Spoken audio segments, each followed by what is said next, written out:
The gym went quiet in a way silence isn't supposed to feel. Phones buzzed at the same time. Screens lit up. And within minutes, a single Nike ad detonated across the WNBA universe, rewriting power dynamics that had taken decades to stabilize.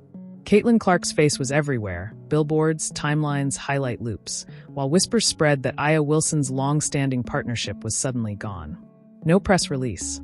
No farewell post. Just absence. Players noticed first. Veterans stared at their phones between drills, scrolling in disbelief. Younger teammates whispered, half excited, half terrified. Because this wasn't just about an endorsement. This felt like a line being crossed, a hierarchy being shattered in real time. Inside league offices, calls stacked on calls. Agents demanded answers that never came. Nike executives stayed silent while the internet filled the gaps with rage, theories, and receipts. The narrative hardened fast. Caitlin Clark had just become the center of gravity, and someone powerful had been pushed out of orbit. Aya Wilson didn't tweet. That scared people more than if she had. Fans remembered everything she'd built, every finals moment, every MVP speech about respect and legacy. To see her suddenly erased from a brand she helped elevate felt personal, disrespectful, strategic. And Caitlin? She said nothing too. But her silence hit differently, calm, unbothered, almost surgical.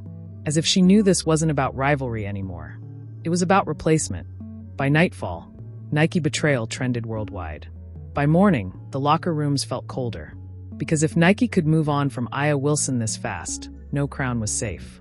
And the panic had only just begun. Long before the ad dropped, before timelines exploded and partnerships vanished overnight, the relationship between Aya Wilson, Caitlin Clark, and the league itself was already under strain. It wasn't loud at first.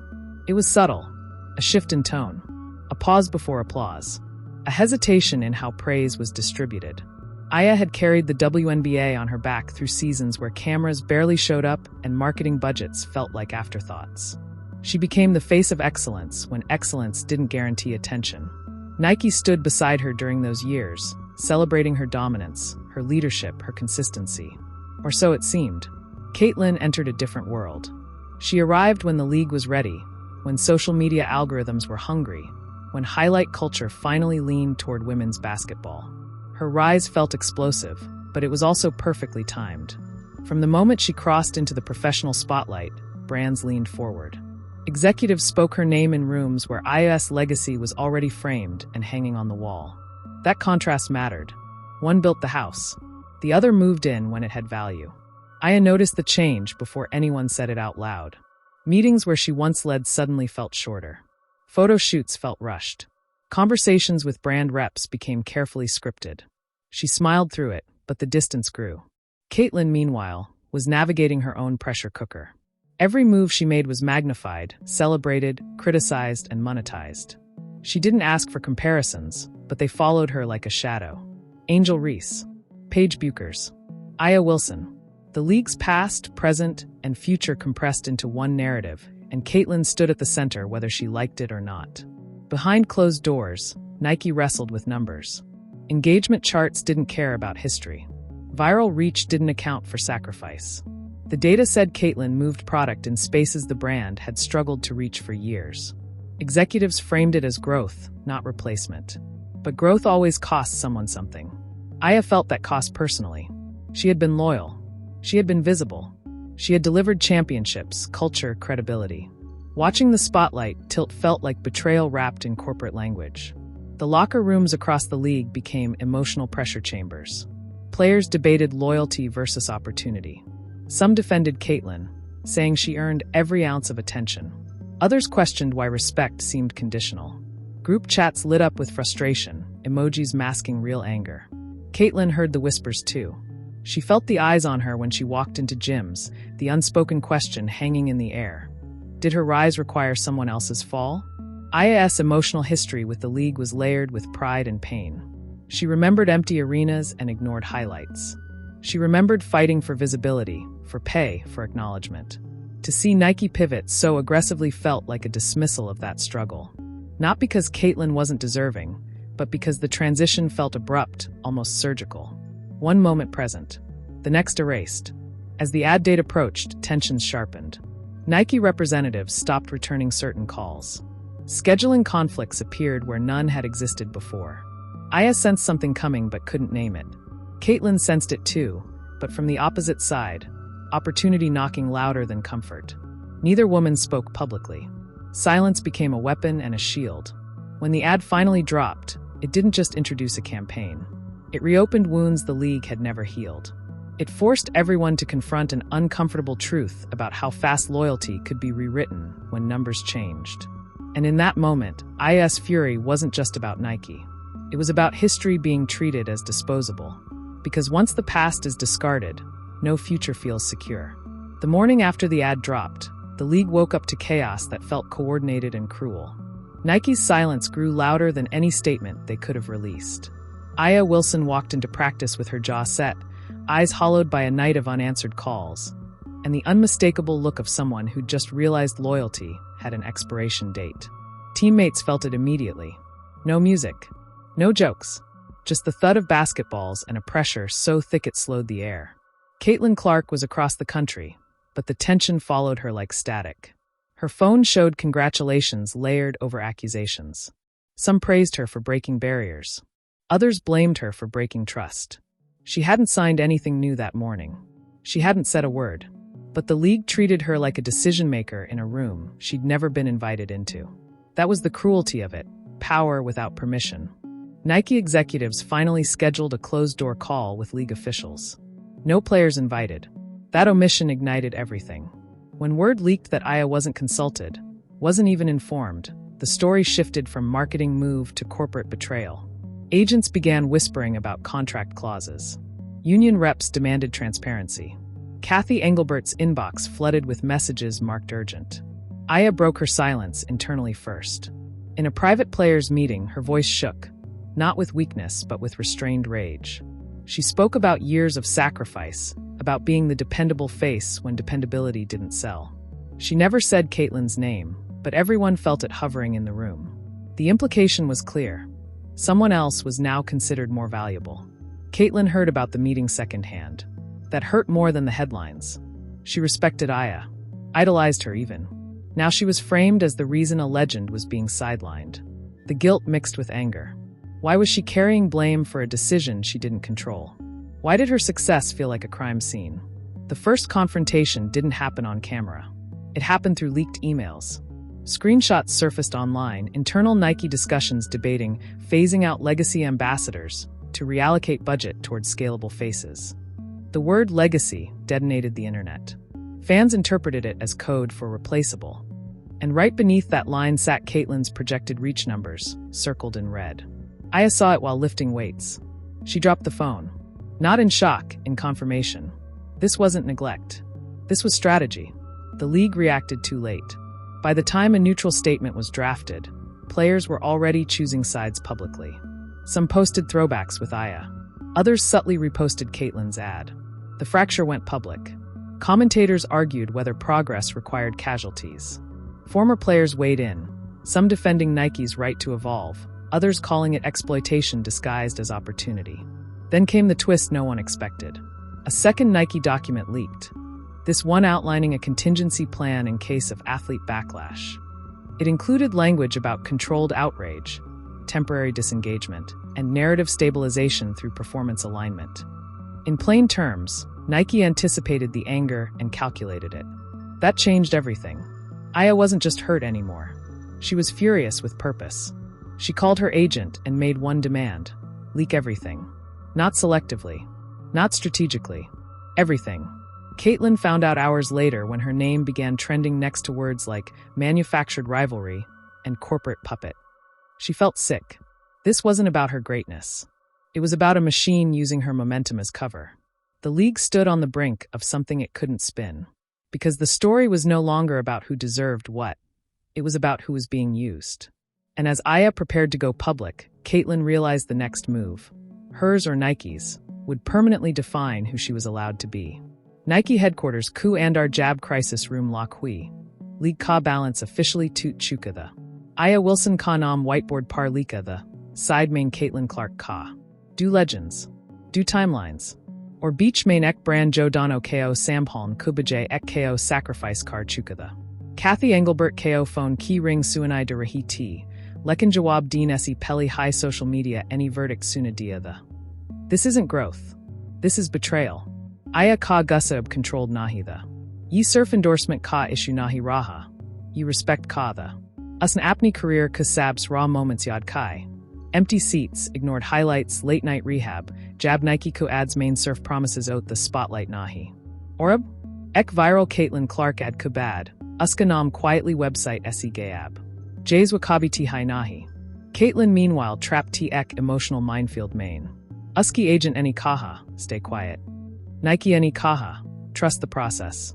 Fans any kaha, you replaced her. Harsh side se pressure aa rahada. Jabba practice Kalia Jim enter Cardi, whispers Ruck nahi the. Kuch teammates proud the. Kuch awkward. Kuch openly cold. Caitlin ko Paley dafa samaj aya ka superstardom surf spotlight nahi hoda. Wa isolation be hoda high. Or for first shock aya. Aya any apna phone thea or x single Instagram story post key. Koi caption nahi, koi rant nahi. Surf x screenshot. Nike ku internal email ka. Highlighted line clear T. Transition away from Aya Wilson complete. Risk acceptable. BS. Teen minutes ku and our story 3 million views cross car guy. Nike Kostok dipwa. ESPN broke into programming. Former players explode ho gay. Fans any Nike boycott trend start cardia. Ye moment koi PR team control nahi car sakti t. League panic mode main chali gai. Emergency calls schedule hui. Players union demanded explanation. Kathy Engelbert any Nike se clarification mangi. Nike any delay key. Would delay high sab kuch kh rahada. Caitlin any was story deki or freeze hogai. Uskanam email main nahi the lekin sab kuch uski around gum rahada. Usi pali bar realization hui. Uski success ko shield ki terra use kia jaraha high. Nike any usko front p raka. Talk backlash ka target wabane. Or for sab's dangerous twist aya. Ek trusted journalist any report publish key. Nike any Caitlin ku ad launch se peli league ko privately inform kia the coup, major ambassador reshuffle, aa raha high. But players ko intentionally blind raka gaya, talk reaction organic lage. Ye outrage plan the. Manufactured. Calculated. Aya ka gusab surf Nike kulia nahi the. Ye system kulia the. League kulia. Unsab kulia jinon any silence choose key.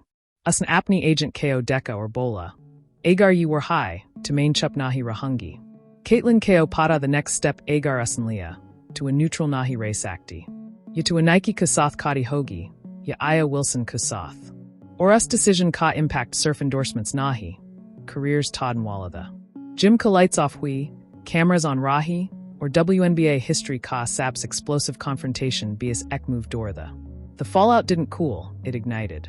Overnight, the league transformed into a pressure cooker where every silence felt like a decision and every smile looked staged. Nike's headquarters became a bunker. Lawyers replaced marketers. Executives spoke in coded phrases while pretending the fire outside wasn't real. But the fire was everywhere. It was in the comment sections, the locker rooms, the group chats that suddenly went quiet when certain names appeared. Aya Wilson stopped taking calls. That terrified people. When she finally re-emerged, it wasn't through an interview. It was through action. She walked into practice wearing no brand logos. No swoosh. No subtle allegiance. Just blank black gear and a stare that said the bridge was already burned. Cameras caught it. Fans zoomed in. The message spread faster than any ad campaign ever could. Caitlin Clark felt the walls closing in. Nike's reassurance calls grew more frequent and more desperate. This will blow over, they said. You're the future, they said. That word, future, started to sound like a threat. Because if she was the future, then someone else had just been declared the past. And Caitlin never agreed to that trade. League executives scrambled to contain the narrative, but the players had seized it. Angel Reese reposted IS story with a single word. Seen. Paige Buchers liked it, then unliked it, then posted nothing for 24 hours, which somehow spoke louder than anything else. Aaliyah Boston canceled a scheduled Nike appearance citing personal reasons. The pattern was obvious. The revolt was quiet, but organized. Then the second twist hit, harder and dirtier than the first. A whistleblower emerged. An anonymous Nike contractor leaked internal audio from a strategy meeting held weeks before Caitlin's ad launch. In the recording, executives debated whether IRS dominance was too familiar and whether the league needed a new archetype to sell aspiration. One voice laughed and said, "Controversy drives clicks. If someone feels replaced, that's not our problem, that's momentum." The audio detonated the internet. This wasn't speculation anymore. This was proof. Nike tried to discredit the leak, calling it out of context, but the damage was irreversible. Players weren't just angry, they were united. The Players Association called an emergency meeting, and for the first time in years, attendance was unanimous. No excuses. No absences. The room felt historic. Aya finally spoke. Her voice wasn't loud. That's what made it terrifying. She talked about respect, about how legacy isn't something you phase out, about how brands profit from Black excellence until it stops fitting their next vision. The room went silent when she said, "This isn't about Caitlyn. This is about what they're doing to all of us through her." Caitlyn watched the clip later and felt something crack. That line landed, because she knew it was true. She wasn't the villain, but she was being used as the weapon. Nike realized too late that their problem wasn't backlash. It was defiance. Players started renegotiating appearances. Others pulled out of campaigns entirely. A rumor spread that multiple stars were considering a joint statement condemning corporate manipulation of player narratives. That terrified sponsors more than any boycott hashtag. Then came the move no one expected. Caitlyn declined a scheduled Nike-exclusive interview. No explanation. No apology. Just declined. Nike panicked. They called her agent. Then her family. Then the league. Caitlyn stayed silent. For the first time since the ad dropped, she had leverage, and she used it. Aya noticed. She didn't reach out publicly. She didn't need to. Word traveled fast. Caitlyn wasn't playing along anymore. That shifted the entire dynamic. What started as a manufactured rivalry was unraveling into something far more dangerous for Nike. Player solidarity. The league tried to step in, offering mediation. Kathy Engelbert proposed a closed-door summit between key players and brand representatives. Aya agreed. Caitlyn agreed. Nike hesitated, and that hesitation spoke volumes. Because behind the scenes, another document surfaced. This one outlined a long-term plan to center the league's marketability around a single transcendent figure. Caitlyn's name was highlighted. Other stars were categorized as supporting visibility assets. Supporting assets. When that document leaked, the war went nuclear. Fans didn't argue anymore. They chose sides. Commentators stopped hedging. Former legends condemned Nike openly. Sponsors started distancing themselves. The brand that once symbolized empowerment now looked like it was picking winners and erasing history. Caitlyn finally broke. Not with a statement, but with a decision. She informed Nike she would not wear their gear in her next appearance unless they publicly acknowledged Aya Wilson's contribution to the league and addressed the leaked strategy. Nike refused. That refusal changed everything. Because now the question wasn't whether Aya had been dumped. The question was whether Caitlyn Clark was about to walk away from the biggest endorsement deal in WNBA history. And if she did, the entire power structure of women's basketball would collapse overnight. The league held its breath. Nike checked its numbers. Aya waited, and Caitlyn stood at the center of a storm that was no longer about ads, but about who gets to define greatness. The next move would leave scars no PR team could hide. The backlash hit the league like an earthquake with aftershocks that refused to stop. What began as a marketing controversy morphed into a full-blown cultural reckoning, and the public wasn't confused anymore. They were furious. Fans flooded arenas wearing homemade shirts that read, "Legacy isn't disposable," and "We see you, Aya." Some fans came wearing Caitlyn Clark jerseys turned inside out, not out of hatred, but confusion. The narrative had become too heavy to wear correctly. Social media turned savage. TikTok creators dissected the leaked audio frame by frame. Twitter Spaces ran for hours, with former players openly crying while talking about how often women athletes were celebrated 1 minute and sidelined the next. Instagram comments under Nike posts became unusable, flooded with accusations of manipulation, exploitation, and erasure. Nike stopped posting entirely. Silence was their last shield, and it was cracking. Aya Wilson finally addressed the public, but not the way people expected. No podium. No press conference. She sat alone in a dim gym, camera fixed, voice steady but eyes burning. She spoke about history being rewritten in real time, about how success didn't protect you if you stopped fitting a strategy. She said she wasn't angry at Caitlyn. That line alone shook the internet. She was angry at a system that thrived on comparison instead of respect. Caitlyn watched the video twice, then a third time. The comments underneath were split in a way she couldn't ignore. Some defended her fiercely, calling her a victim of circumstance. Others demanded she do something instead of staying silent. The pressure wasn't just public, it was personal. Teammates asked quiet questions. Coaches avoided eye contact. She could feel the weight of the league pressing into her chest. The WNBA itself took hits. Viewership spiked, but not in celebration, in scrutiny. Analysts questioned whether the league had allowed corporate interests to override player unity. Kathy Engelbert appeared on television with carefully chosen words, but even she couldn't deny the damage. Trust had been shaken, and once fans start questioning motives, belief becomes fragile. Sponsors panicked. Smaller brands reached out to Aya, offering support deals framed as respect-first partnerships. Meanwhile, some companies quietly paused negotiations with Caitlyn, waiting to see which side of history she'd land on. That uncertainty hurt more than criticism. Being loved was easy.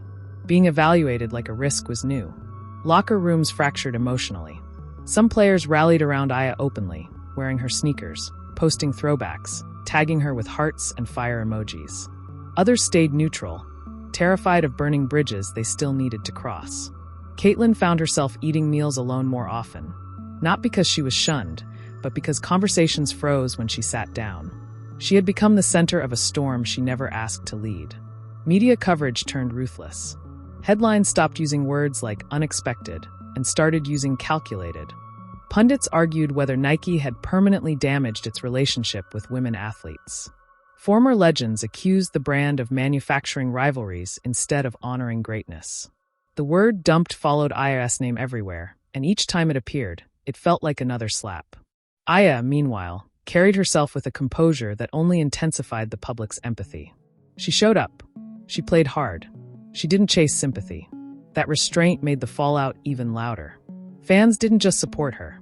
They projected their own frustrations onto her story. She became a symbol of loyalty betrayed. Caitlyn's silence became the loudest sound in the room. Every day, without a statement, sharpened opinions. Was she calculating? Was she scared? Was she complicit? The truth sat somewhere messy, but the internet had no patience for nuance. She drafted statements and deleted them. She recorded videos and scrapped them. Anything she said could either heal or destroy what little balance remained. Then one night, a photo surfaced. Caitlyn leaving a meeting. Aya entering the same building minutes later. No captions. No confirmations. Just proof. The image went viral instantly, and with it came a new question that changed everything. Were they about to confront the system together? Because if they were, the fallout wouldn't stop at Nike. It would reach the entire league. And nothing would ever look the same again. The meeting never appeared on any official schedule, which was exactly why it mattered. No press. No leaks beforehand. Just 2 entrances, 2 exits, and a silence so deliberate it felt staged. Inside that room, the air wasn't tense. It was heavy, like history itself had pulled up a chair. Aya Wilson sat first, calm on the surface, but carrying years of loyalty that had finally run out of patience. Caitlyn Clark walked in minutes later, eyes steady, shoulders tight, fully aware that whatever happened next would follow her for the rest of her career. No cameras meant no scripts. Aya spoke first, not with anger, but with truth sharp enough to cut through PR fog. She didn't accuse Caitlyn. She didn't demand apologies. She asked one question instead. Do you know what they're doing with your name? That question landed harder than any insult could have. Caitlyn answered honestly. She knew enough now to be scared, not enough to feel safe. That honesty cracked something open. Then Aya slid her phone across the table. On it was a document Caitlyn had never seen. Not leaked. Not rumored. Official. Internal. A long-term branding roadmap outlining how Nike planned to restructure women's basketball marketing over the next 5 years. At the center, Caitlyn Clark. Not just as a star, but as the face that would absorb all momentum. Every other top player reduced to supporting roles, rotational relevance, legacy engagement. Caitlyn's name was followed by a single line that made her stomach drop. Risk of internal backlash acceptable if growth targets met. She finally understood. This wasn't about replacing Aya. It was about isolating Caitlyn until she stood alone at the top, with no one left to stand beside her. The twist wasn't that Nike had dumped Aya. The twist was that Nike planned to burn everyone else quietly next. Caitlyn pushed the phone back, hands shaking now.